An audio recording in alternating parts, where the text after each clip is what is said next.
Welcome again to Highly Questionable. This man is here for his insights. We have flown him in. We will see if those insights are worth the price of that ticket. He's Dominique Foxworth. He played in the NFL. What do you like on the show today, Dominique? Oh, I'm so excited about predicting what happens when you add Jimmy Butler to an already contentious stew down in Houston. So far, the insight not worth the plane ticket. Dale, Papi.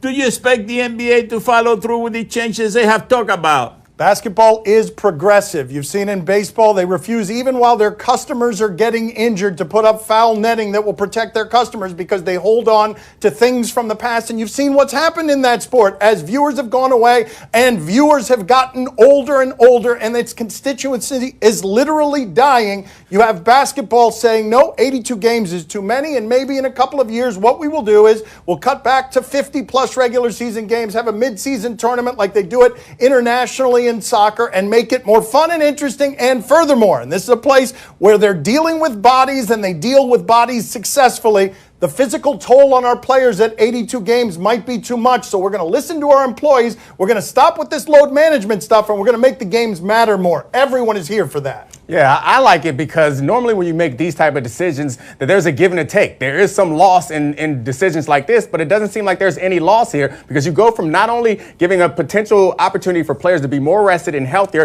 and avoid some of the catastrophic injuries that we've seen this season, but you also make some more high-profile games that are more interesting to watch. How many of us are tuned in to all regular season games in the middle of the season? If there's a tournament in the middle of the season, I'll watch that. And then at the end of the season, I have healthier players and I don't have to worry about it being a war of attrition and the champion being possibly the most healthy team, not necessarily the most talented one. One of the interesting things about this, though, in the back rooms is to wonder how it is that this goes over with your television partners who are spending billions of dollars to get ratings on those regular season games. I'd be interested to hear the specifics on how basketball intends to reciprocate with partners that it has already made deals with on 82-game seasons.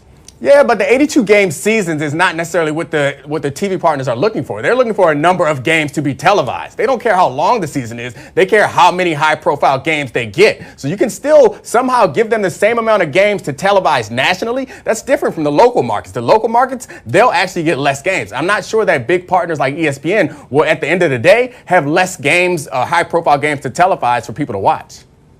So this is going to happen in about 3 years, you know. Couple of years, yeah. I might be gone by then. You never really? know. You know? Again That's with right. these That's dark always a turns? possibility. Where you gonna go? You're gonna take a flight to New York or something? What do you mean you're gonna be gone? No, he went darker than that. Not a flight. He's not retiring. That's not what he was talking about. Yeah. Hey, he did it. Don't tell me to stop it. You're the one. He said gone. He didn't say dead. He said gone.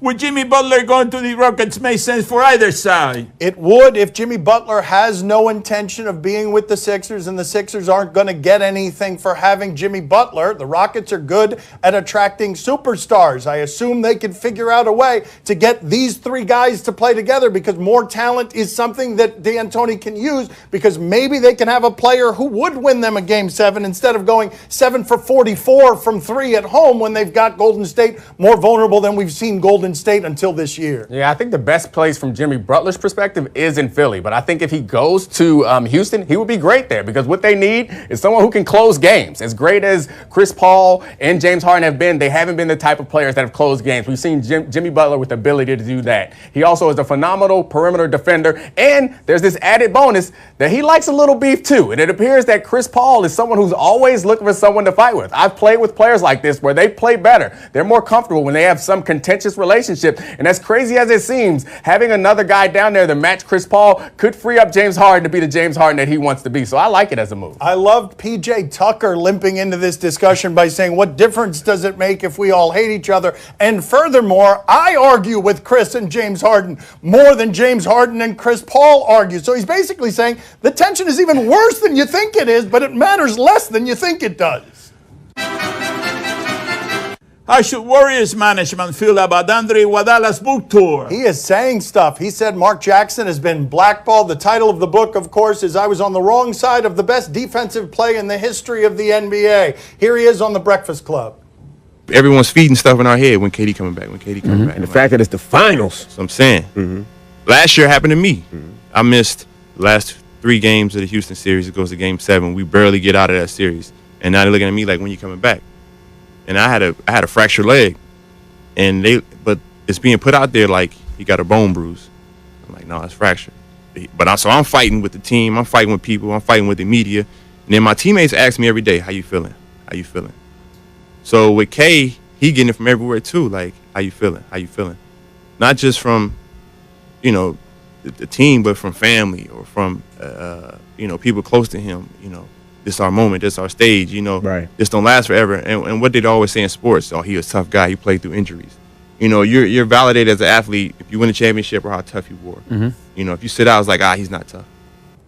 The Warriors deny this. For the record, Kevin Durant has opted out today, and there are reports that he was unhappy with how his injury was handled. And there are worse times that Andre Iguodala could have done this, but only if he'd run on the court as soon as Kevin Durant was injured and started saying it. This is a terrible look for Warriors management, and he's not helping matters, but they kind of deserve it because they rushed some players back in the climate of pressure in sports, and they got the catastrophic results. Yeah, to be fair to Andre, the title of his book is The Sixth Man, but it is true that the team has a history of lying, and I think that's true of all teams. But the problem is, me coming from football, we have a history of team doctors lying to us, the players. So it seems, at least in this case, if there's any bit of hope we have for their organization, is that they're telling the truth to the players, and the unintended consequences is that they get pressure from elsewhere. And that's something that I don't think that you can foresee, because your perception is, we'll lie to the opponent. It gives us an advantage. We'll lie to the media because it's none of their business. But we'll tell the player the truth. But even if you don't tell their teammates the truth, then that pressure comes down on them. We've learned that we can ignore our family, we can ignore our friends, we can ignore the media. But when you walk into a locker room and you're looking at guys who you have fought with and who you know are going through stuff, and they look at you and say, so when you coming back? And all they think is you have a bruise, you can't fight through a bruise. That's impossible for any player to overcome.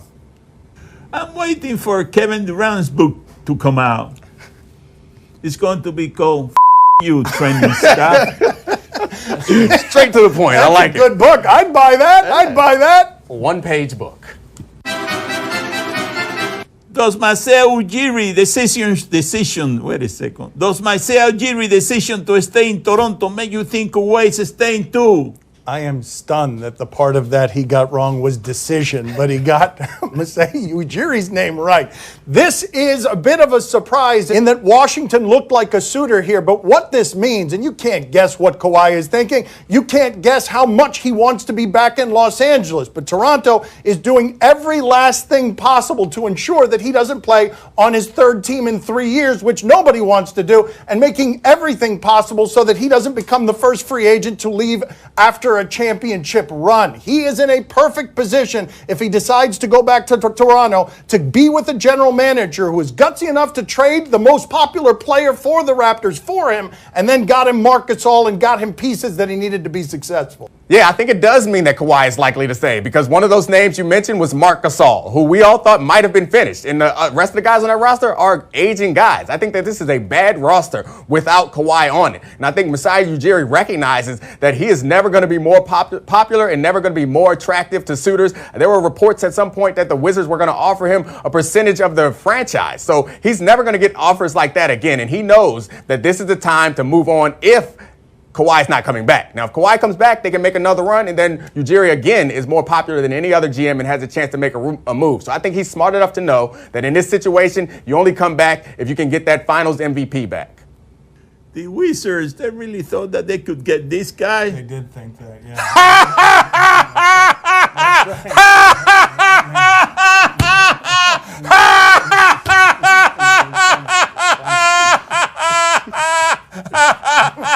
Oh, a little bit extra there at the end. You thought it was going to peter out, but it was still there for you. Will you respect Robbie Gould if we pull a Le'Veon Bell? We will see if this man, who has emerged from the caveman culture of sports, actually respects a kicker who says, my family matters, and because the 49ers have franchised me and I kind of want to have my freedom, we have reached the end point on player empowerment. Will you, America, be okay with a kicker sitting out because he doesn't want to kick where he's being told to kick? We will find out right now if this guy respects kickers at all. Well, while kickers are not football players, Neither are coaches or general managers. So when you got leverage, you got leverage. And Robbie Gould might have more leverage than any other free agent in football because the Chicago Bears had one of the best teams in the league last year, statistically by most analytic metrics. But they did not go far in the playoffs because their kicker could not hit a field goal. And as we move the extra point back in an attempt to make kickers less important, they only become more and more important to this game. So Robbie recognizes how much leverage he has, in part because they need him, but also in part because he doesn't need them. He's played long enough. He has enough money. He can walk away. So I like what Robbie's doing. I'm in full support of anybody using their leverage against a league or a team when they have the opportunity. One of the things that gets lost here is how lonely that particular job is. It's not just because you're practicing by yourself most of the time. It's because you're in a workplace where the other guys don't actually respect you very much. So the Pat McAfees and the guys like this who can use their leverage to choose what they want, they're going to be lonely wherever it is they play. They might as well play where they want to. Yeah, it's a lonely job, but it's a great job if you can get it. And if you can make some big kicks and have some leverage over a team, you're in a good position. When I was in Denver, Jason Elam was so good at kicking field goals that he would show up 10 minutes before his period. Not before practice started, 10 minutes before his period, go out, kick a couple extra points, get back in his car and drive home, and then show up on Sunday to kick game winners. You know why he could do that? Because he was that good. I know what the Bears should do. What's that? They should bring back Cody Porky. Yeah. I tell you one thing, with that guy, you never knew what was going to happen. He kept the fans at the edge of their seats, you know. Is he going to make the extra point? Is he going to make that field goal? Oh, man, I tell you one thing. I remember the last kick, one of the last ones, that he hit the crossbar about 3 times, and I was at the edge of my seat saying, oh, it's going in, it's going in. And then the last second, it went out, you know what I mean? I tell you one thing, the fans, please stop telling us one thing. They got their money's worth. Please just stop telling us any one thing. Oh, man. Coming up next on my son's TV show. Oh, get that out of here. He ain't good. Camera in his backyard. Oh!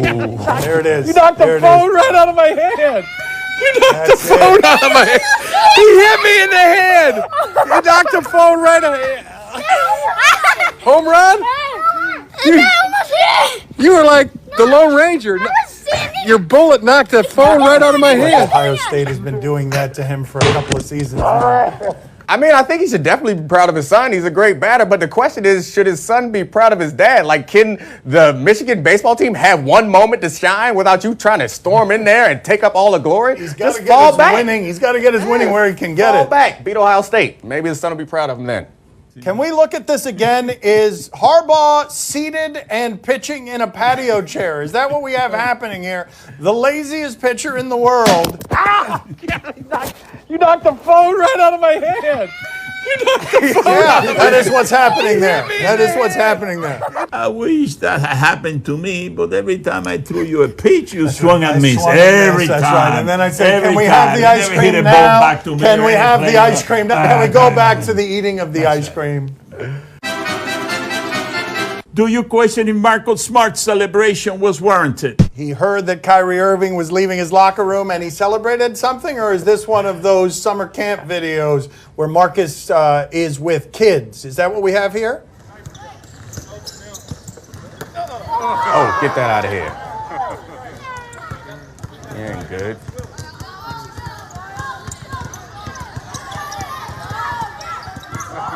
Oh, push him. Step back. Give it to him. Yeah, finish him. Finish him. Finish him. Give it to him. Oh, privileged kids, learn a lesson. You gonna get it. Somebody's supposed to take it easy on you. If that was my kid, though, me and Marcus Smart would be fighting. Well, that's not fair. That guy pushed him. Marcus pushed the little Offensive guy. foul, That's says right. Papi. Let's see it again. That's Was right. that an offensive foul? Replay on it. You know, Replay that's on offensive Marcus. foul. Papi's coming in I and tell you. saying that's a charge. That guy's a mean guy. Look That's at a that. charge. Right there, he pushed him. No, there he did push him. Papi's right. That was a push. He pushed off the kid's Oh, my right. God. Deserved it. What a bum. What a bum. Kid need to learn a lesson. Get in the weight room, kid. Do you question if these kids should keep doing this? Papi, do you know what it's called? One of those things that kids bounce on, that they like to bounce on. Do you know what the American? Yeah, what do you call that? That jumping bed or jumping something. A trampoline is the word. Yes, there it I is. was looking Jumping for. bed. Let's He check is in on with a the jumping trampoline bed. here. A jumping bed. It is kind of a jumping It's exactly what bed. it is. Oh. Should they keep doing this? How high is he going to go? So, Whoa! Fantastic. that is pretty good. That is pretty good. They should absolutely keep doing No, this. they should not keep doing this. They aren't my kids, so. What kind of parent are you? If that was my son, no, don't do it. Those ain't my kids. Go ahead and flip around. Give me this great content. Don't hurt yourself. Well, that is not my favorite trampoline video. What do you have here? Oh, this is my one. This is the one I love. Look at this guy. He's a real No winner. airtime. All right, all right. Finish There him. it is. There it is. Beautiful South Beach, Miami. Time to play the game that is psychic. See?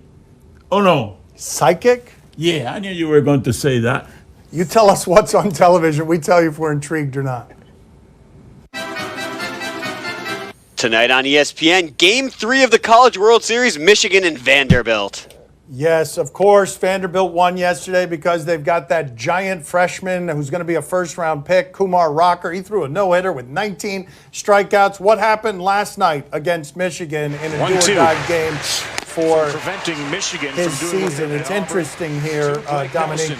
His arm strength seems to be down because he's thrown so many pitches this year. His velocity was down yesterday, and he's still doing this. And if he's got an arm left, it'll be drafted in the first round. But they're going to use all of that arm. My guess is he'll come out of the bullpen tonight if they need him. Dominique, are you intrigued? See, I'm very intrigued, but when a situation where you don't actually have to go to college, I'm not sure why a player like this would even go to college, because you'll go into a system that is that's built to groom you to play in the major league, so you won't have these type of situations. As for watching the game, there's stakes. I'll watch it. It's a high-stakes game. I'll watch it. What about you, Papi? Are you intrigued? Oh, see, I'm very intrigued. Are you kidding me? The best two words in sports. Game 3. Yes, you haven't heard that before, have you? Three. It is. It's for everything. On Nat Geo, Yellowstone Live. I will watch just about anything that's documentary, animal related. He's more fascinated by the animals than even I am. This is the fourth of 4 nights. Yellowstone. What do we have? Majestic.